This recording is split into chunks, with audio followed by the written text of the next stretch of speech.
Here's a rewritten passage in a humorous style with an intro from the 1991 Review channel. Hello everyone, 1991 Review is back. Welcome back to our series, The Journey of the Cultivation Overlord, following a young man named Han Li. His name literally means cold, but his destiny is anything but. Faced with tears of joy, when a serious guy becomes an opportunistic thief, shushing face. As you all remember, in the last episode, Han Li and his Silver Moon Fox Inu had a brilliant plan to take advantage of the chaos. To be more specific, he waited for the two rival factions to battle it out, and then he swooped in to steal the kill, snagging the Spirit Eye Tree's root, and also getting the methods to refine spirit anchoring pills and clear vision spirit water. This just goes to show that in a high-stakes fight, sometimes the best move is to be the sneaky one.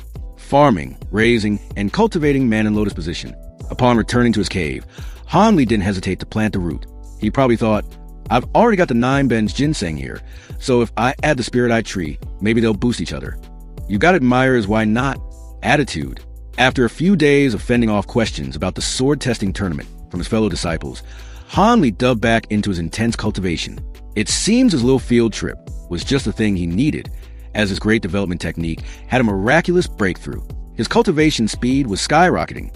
It was like he was learning at triple the speed. What's the secret? It's all thanks to the soul-nurturing pearl. With this little gem, his spiritual consciousness was constantly growing stronger, making the great development technique ridiculously easy to practice. It's like having a cheat code for a video game. Video game, The Accidental Farmer and Ginseng Clones Mushroom. Han Li didn't just cultivate. He also became a part-time farmer. Every few days, he would use his magical green liquid to feed the Spirit Eye Tree root. In just a few months, a young Spirit Eye Tree sprouted. Han Li just shrugged and thought, it'll be a full-grown tree in about 20 years. He wasn't in a hurry. After all, cultivating to the nascent soul stage takes way longer than that. Thinking back on it, he probably got a good laugh imagining the look on the black robe youth's face when he searched his storage bag and realized the spirit anchoring pill was gone. Faced with tears of joy, cultivating and hiding while out and about, shushing face. To focus entirely on his cultivation, Han Li came up with an incredibly clever plan.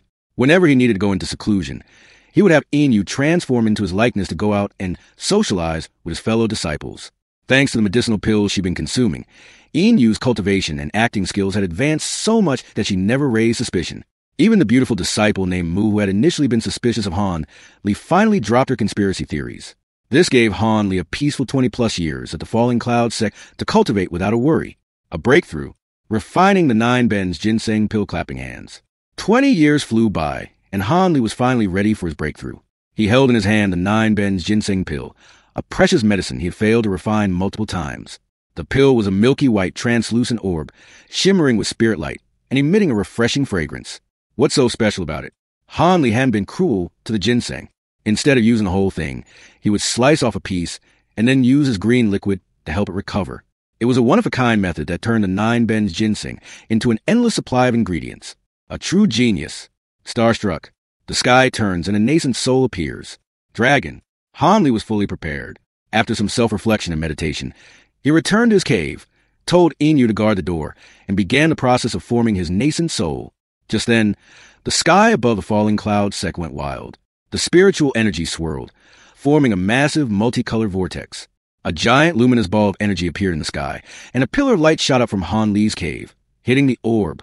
After a deafening thunderclap, a colossal human figure, glowing with spiritual light, appeared. All the disciples and elders were stunned.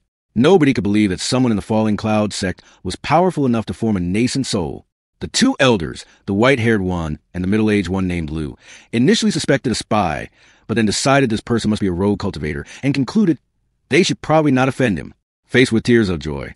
Finally, after a dragon's roar echoed to the mountains, the giant figure disappeared, leaving behind a tiny, playful, glowing child on top of Han Li's head. Yep, that was his nascent soul. And so, after overcoming countless challenges, Han Li has officially reached a new level of power. What new trials await him on his journey? Stay tuned for the next episode. Don't forget to like and comment if you enjoyed this. Red heart. Han Li's eyes fluttered open, revealing an unusually bright and clear gaze.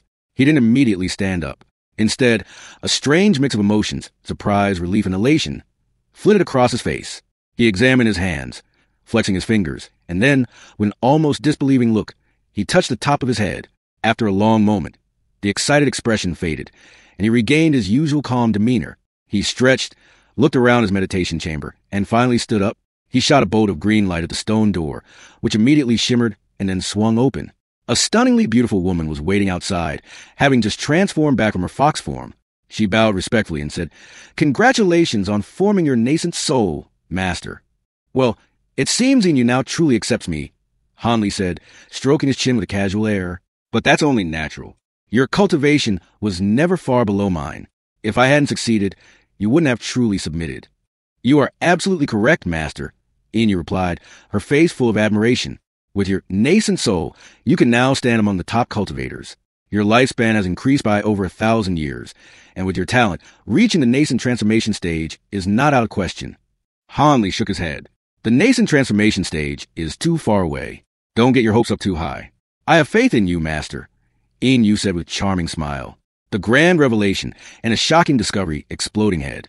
Outside, a crowd of over 1,000 disciples had gathered, all whispering and pointing at the mountain. They had no idea what the celestial phenomenon meant, but were buzzing with excitement. A few had already rushed past the boundary to check Han Li's cave, only to find it completely empty, save for some ordinary herbs. Disciple Mu, seeing the events unfold, couldn't shake the feeling that this was all connected to Han Li. Just then, a few streams of light streaked toward the mountain, revealing a group of 5 or 6 core formation cultivators, led by the grim-faced Elder Fong. "Listen up," he commanded. "The area around this mountain is now a restricted zone. Anyone who remains here will be punished severely." The disciples, although confused, obeyed and quickly dispersed. The core formation cultivators began to discuss the matter, and soon after, Elder Fong called out to Disciple Mu. "Disciple Mu, I heard you were in charge of this herb garden," Elder Fong said. "Yes, this garden was managed by a Foundation establishment disciple," she replied honestly. "And where is he now?" Elder Fong asked. "I don't know," Mu said hesitantly. "Some of my fellow disciples went in, but he wasn't there." Elder Fang's eyes widened. "Hanli, is this the same outer sect disciple who made it to the top 10 in the sword testing tournament 20 years ago?" "Yes, that's him," Mu confirmed. "Could it be that the celestial phenomenon was caused by him?" Elder Fong muttered, his face a mix of awe and disbelief. The other elders, including the beautiful disciple Song, were all silent, their eyes gleaming. Celestial phenomenon? Did someone just form a nascent soul? Mu asked, shocked. "Elder Fong, what should we do now?" "A nascent soul cultivator is not someone we can face," a red-robed elder asked nervously. "No need to worry," Elder Fong said, his expression suddenly relaxing. "The 2 grand elders are already on their way." Just as he finished speaking, 2 streaks of light, one white and one yellow, appeared, revealing the 2 grand elders.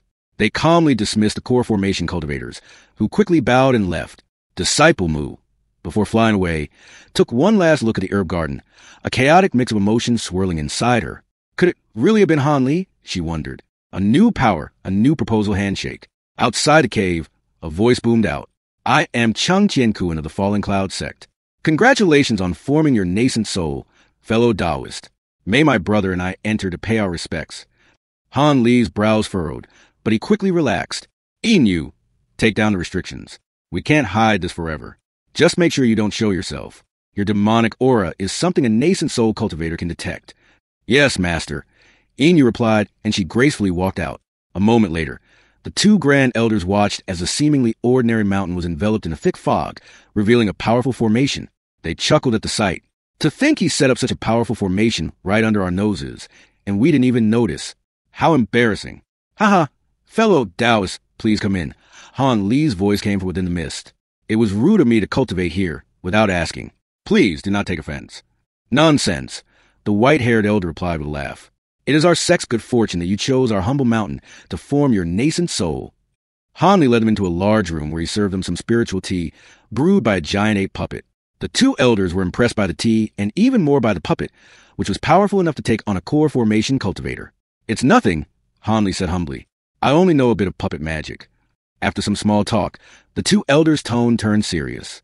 "Fellow Taoist Han, since you are a rogue cultivator, may we ask what your plans are now that you have formed your nascent soul?" "I'm not sure yet," Han Li replied thoughtfully. "My homeland is now under control of the Devil Dao, and I have a grudge with the Ghost Spirit sect, so I can't return. If you don't mind our sect's humble size, we would like to invite you to join us as an elder," the white-haired elder said earnestly. "You would be our equal and would be free to do as you please.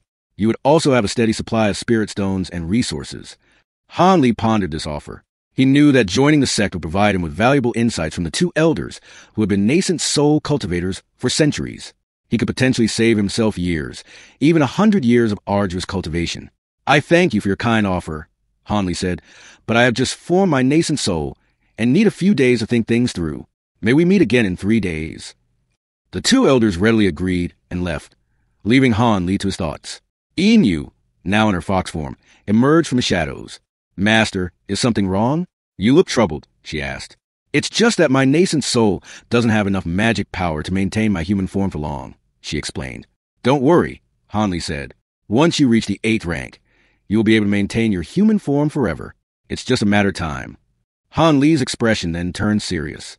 "Speaking of time, now that I have formed my nascent soul, I have some questions about the Heavenly Void Cauldron. You've been in there for a long time. You must know how to open it, right? I'm curious about the heaven-mending pills and any other treasures inside."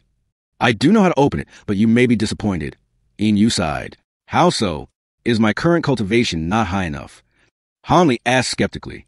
"No, Master," Inu explained. "The Heavenly Void Cauldron is not an ancient treasure, but a heaven-reaching spirit treasure. The key to opening it is the Azure Flame Glacial Flame. You must first refine this flame before you can even begin to control the cauldron." Hanli's eyes lit up. "A heaven-reaching spirit treasure. What do I do after refining the flame?" "I don't know," Inu said with a shrug. "I only know that's the first step. The next step will reveal itself after you've refined the flame." Hanli was disappointed, but also excited. "So, refining the flame is the first step. What other treasures are in the cauldron?" "That's all for this episode, folks," Hanli said, winking at the camera. "Please hit the like button and subscribe to the 1991 Review channel so you don't miss the next one.